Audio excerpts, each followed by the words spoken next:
I have a weird sense of humor, so, you know, when my wife got to the hospital, she said, "What happened?" I was like, "I died." After an intense day of training at the Delaware Fire School in March, Brandywine 100 Fire Company's Deputy Chief Steve Hammerer just keeled over. The 47-year-old's heart just gave out. He says he now knows he was on or just over the death line. Yeah, it's much appreciated, Chief Davis. But today, with stents in place and more treatments to come, he reunited with a couple of the folks who brought him back from the brink. Within seconds of his collapse, the team was doing chest compressions, and he came back with a hard shock from the defibrillator. His breathing was what we call agonal, so just an occasional couple of breaths of trying to breathe. Pulses were weak at the neck. There was just a very weak pulse, and that's when we initiated CPR. As soon as they put the defibrillator on me, it advised them to shock, which they say is kind of rare. They shocked me and I popped right up.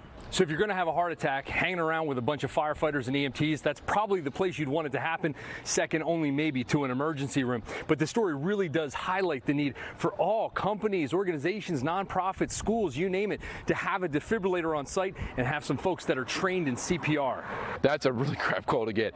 Tucker Dempsey runs the Delaware Fire School and got the phone call that someone had died during training. He is beyond relieved to know Steve is going to be okay, and he's really, really glad his team pushed a few years back to start having an EMT at the school for every single training class. It is an expensive thing to do, but obviously it was a darn good call to make. That's exactly what it works out to be. We saved one life that day, and if it never happens again, I'll be more than happy. But it really proved its worth on that one day.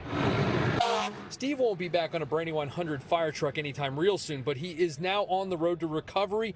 He and the heroes who rescued him hope we all learn something from this story. Their early CPR and early AED application saved lives. It's that simple.